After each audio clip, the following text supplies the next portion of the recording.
All right, we're live. What's going on, YouTube? What's up, Raider Nation? I'm Bubba the Raider, coming at you guys tonight, the night before the final preseason game. So I got some weird, lighting going on, but whatever. I thought I'd come with you guys and make you a quick prediction. I was requested that I talk about what I'd like to see or what I think the final 53-man roster is going to take shape and look like with cuts coming up here pretty soon. So I made it started off as like a what I think will happen and turned into what I think should happen. It's kind of like a mix of both. And man, it is difficult. It's difficult to narrow it down and to really we've got some talent, some depth on this team. So if you disagree with my moves, cool. Let me know. Don't hate me for it. Let me know what you think. Some of them I'm not sure about. But here we go. What I did was I went through, made a couple lists, projected kind of a depth chart, kind of not, and just kind of went one by one, keeping track and then writing names down on a list of 53 as I went. I also looked at the most current Raiders depth chart I could find online. So here we go. So quarterback, that's where we'll start. Start of the team. Derek Carr, obviously. No need to go in there. Ultimately, I have them only keeping 2 quarterbacks, although I really think that they will have 3. And I gave the nod in this prediction to Connor Cook.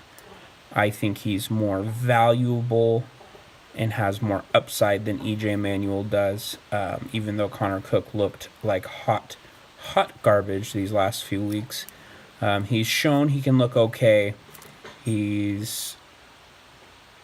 feel like he's a more marketable, maybe get a trade out of him quarterback than EJ Manuel. So that's what I have. I genuinely believe we will grab another quarterback. Maybe neither of these guys are on our squad. I think we'll end up taking one once the cuts start rolling through. I was keeping an eye on that Packers quarterback situation, but they just traded Brett Hundley, who's someone I really like. They traded him to the Seahawks, so he's not going to be on the market. But, okay. Running back, this was another tough one.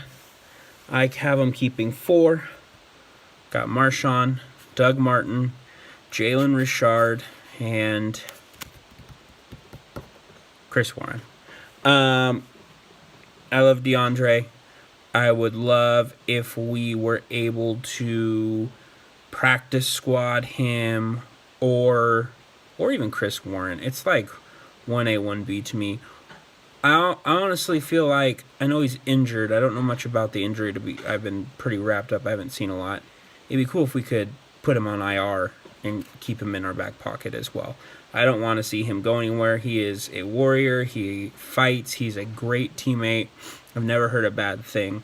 But I also feel like you kind of know what you're getting with him. And that's where Warren is kind of like the unknown. Can he elevate, or is he second rate? To quote Panic at the Disco there. So, yeah. Fullback, Keith Smith. Give it his own position, Keith Smith. Wide receivers. Sorry, it's my washing machine. Good Lord. I was keeping 6. I think I'm going to be wrong about this. With one player in particular, 2 actually. But I think we need to go Amari Cooper, Jordy Nelson, Martavis Bryant. I know we are going to keep Dwayne Harris. I don't know if I think we should keep Dwayne Harris, but I can promise you he will be on the team just from John Gruden's comments. When Griff Whalen went down and we traded Ryan Switzer, and all you hear about is John Gruden talk about Dwayne Harris and what Dwayne Harris is going to bring this team.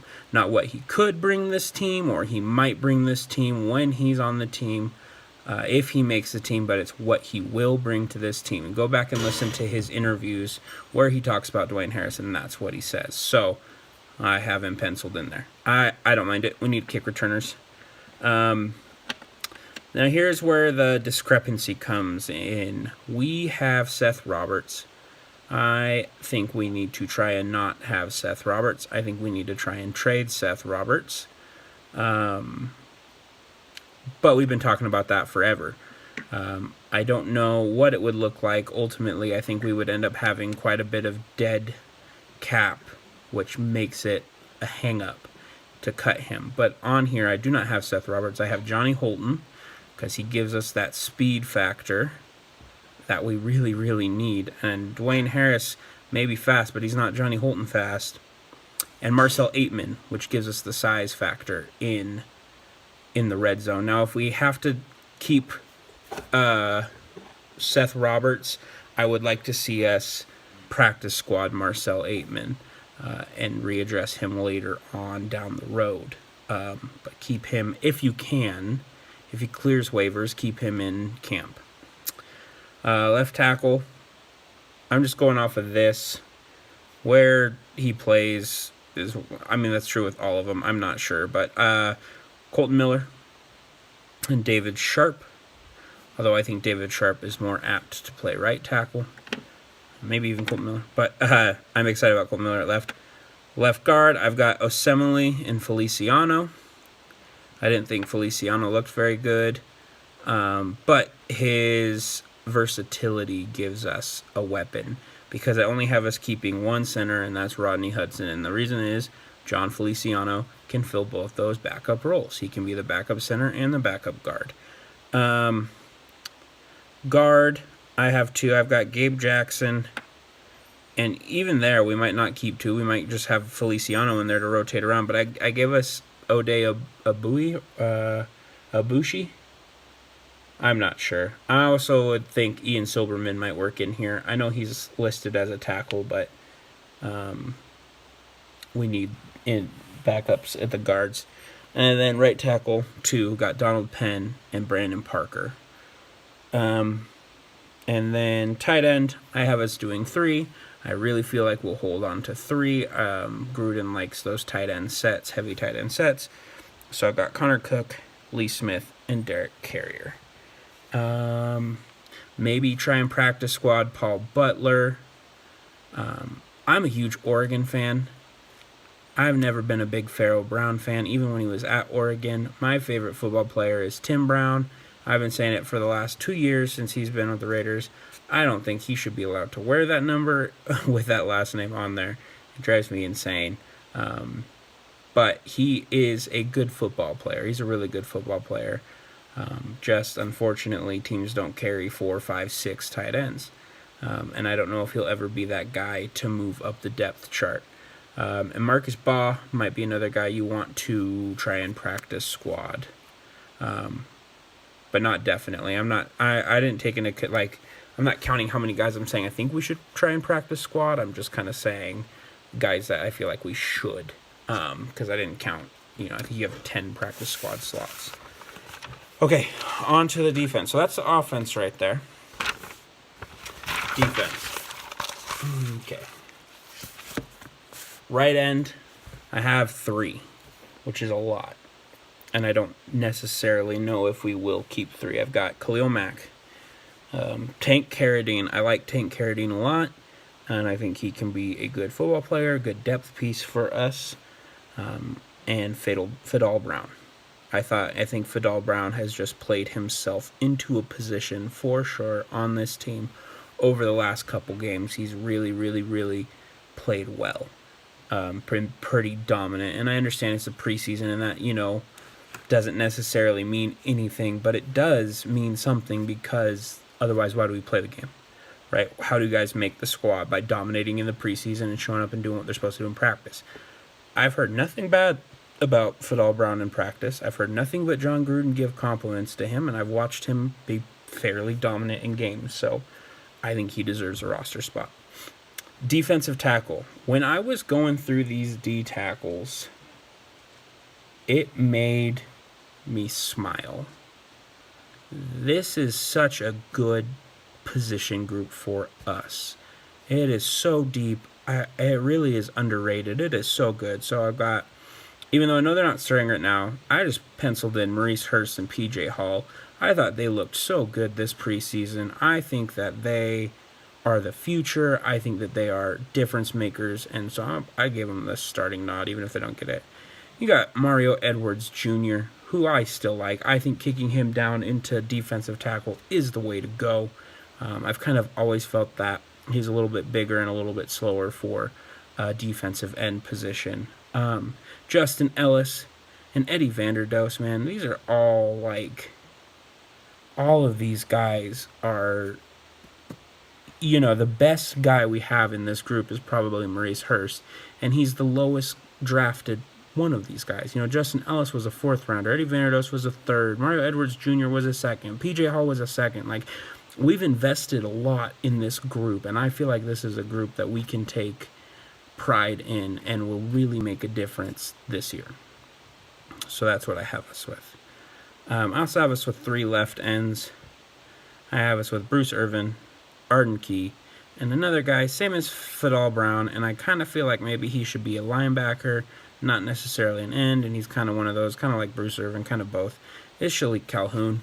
Someone who was kicked off the team. Ultimately, I don't really think he'll make the team, but I feel like he's been pretty good this preseason and has really done what you're supposed to do in the preseason, and I feel like he deserves to be in the conversation there with making this final roster. So Shalik Calhoun, I give the nod to. Okay, Sam Backer. This is another one where my personal opinion came in, and I decided to make a decision because this is my 53-man prediction, and if I'm wrong, then I'm wrong. Probably I'm wrong. This is what I would do.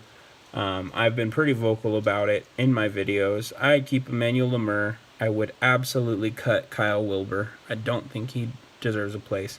And I would keep James Cowser. So I have us with Lemur and Cowser on this team. I am not a fan of Kyle Wilber from what I saw this preseason. If we keep him, I hope he turns it around. I hope I end up loving the guy. But right now, I definitely am a much bigger fan of Cowser, and he's another guy who has had a decent preseason. Okay. Now, for these next 2 positions, it was pretty difficult because there are 2 guys I really, really like and think have a lot of promise, and I had to make a tough call. So, middle linebacker, I went with 2 middle linebackers. I went with Derek Johnson, proven veteran. I don't know how good he's going to be, but he can be a leader on this team. And I went with Markel Lee, who has, by all accounts, really been stepping up. Now, I have us cutting Jason Kabinda, the rookie, undrafted rookie out of Penn State, but I really, really like him. So I hope we can find a way to practice squad him and keep him around so that somewhere down the road, maybe if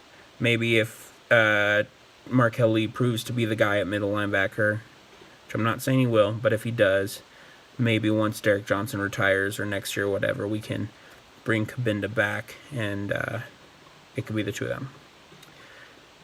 But yeah, so as of right now, I have him hopefully going to the practice squad. He would be the number 1 guy I'd want on the practice squad, aside from Marcel Aitman, if we don't pursue, if we don't keep him. Let's look at the Will Backer spot. Weak side linebacker, I got Tahir Whitehead and Nicholas Morrow.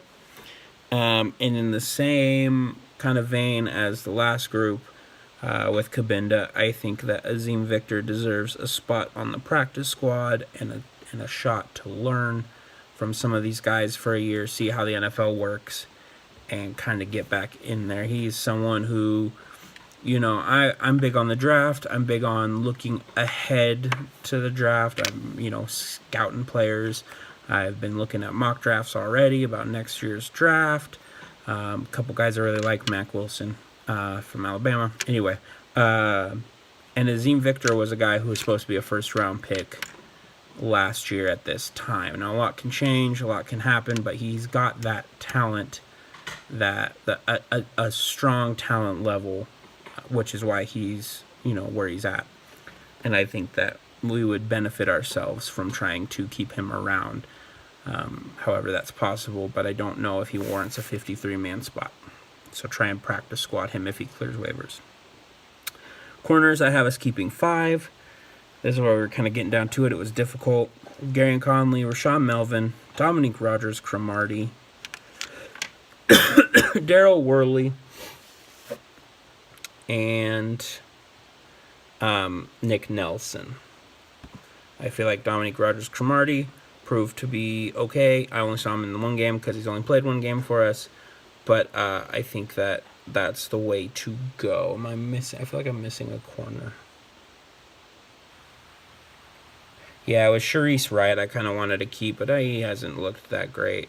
Leon Hall is old. I feel like Nick Nelson's had an up and down preseason, but mostly up. He's been tested a lot, and he's really stepped up to the plate. He's not been perfect, not even been close. He's given up some big plays, but you know what?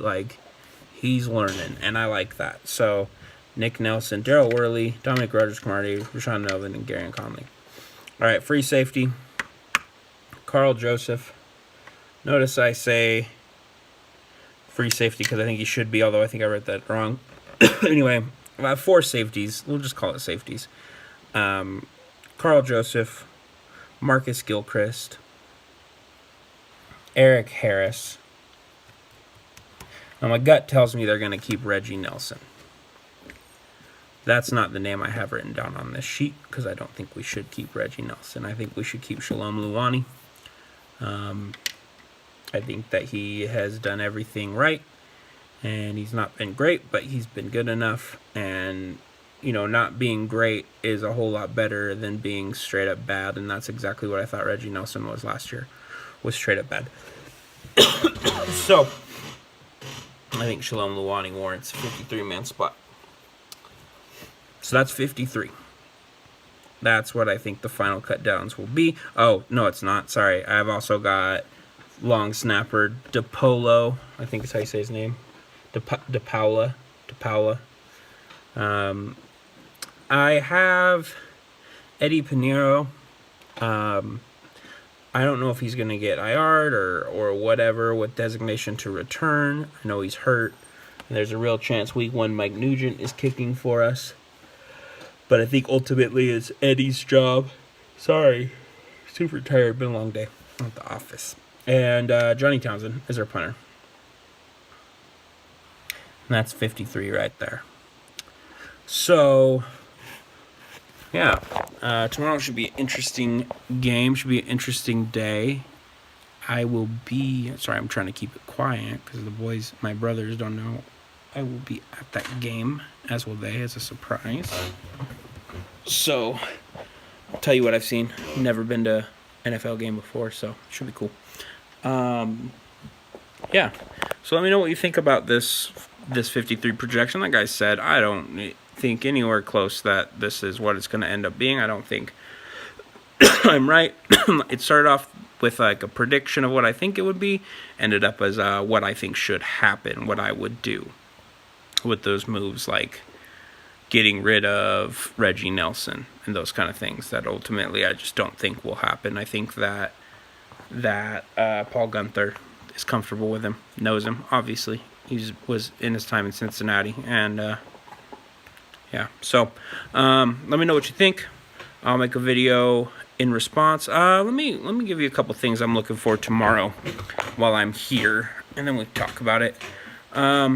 Week 4 is kind of odd. A lot of starters don't play. A lot of guys fighting for a squad. Fight. So that's where I'd like to see guys like Jason Kabinda, Azim Victor really fight for a spot and really solidify either a spot or a practice squad spot. Let's see how Chris Warren does. I'm going to be watching the backup quarterback situation. Seeing if one of these two guys decides to pull their head out of their butt. Arden Key, you know, you look at it and you're like, oh, he's not going to play much, but they kind of have to. Like, we're pretty deep at positions. The defensive tackle position, we're so deep at it that, like, there's 3 guys right now on that depth chart that I didn't name. So unless you're going to give those 3 guys every rep, like, you know, you're going to see some of these guys play quite a bit tomorrow. So Arden Key's another one I'm going to watch. He's looked pretty good. He looked okay, then he looked really good, and so we'll see. So that's kind of what I'm looking for. I'm going to look for Marcell Ateman to really solidify a spot. That's what I hope for. And just some of this backup depth competition, backup running back competition. Yeah, corners. You know, you watch some of these older guys, Leon Hall, Sharice Wright, really try and fight their way onto this squad and see what happens. So, yeah, that's where I'm at. So, that's what I'm going to be looking for. Week 1 coming up after that. We take on the Rams, Monday Night Football. So, should be good. All right, if you like this video, go ahead and like it, Raider Nation. Leave a comment. Let me know if you agree. Let me know if you disagree, what you like, what you disliked. If you dislike this video, go ahead and do that. I think you can do that. Subscribe if you haven't. I'm trying to make more content. And I love my Raiders. So, yeah, here we go. We'll see what happens. Just win, baby.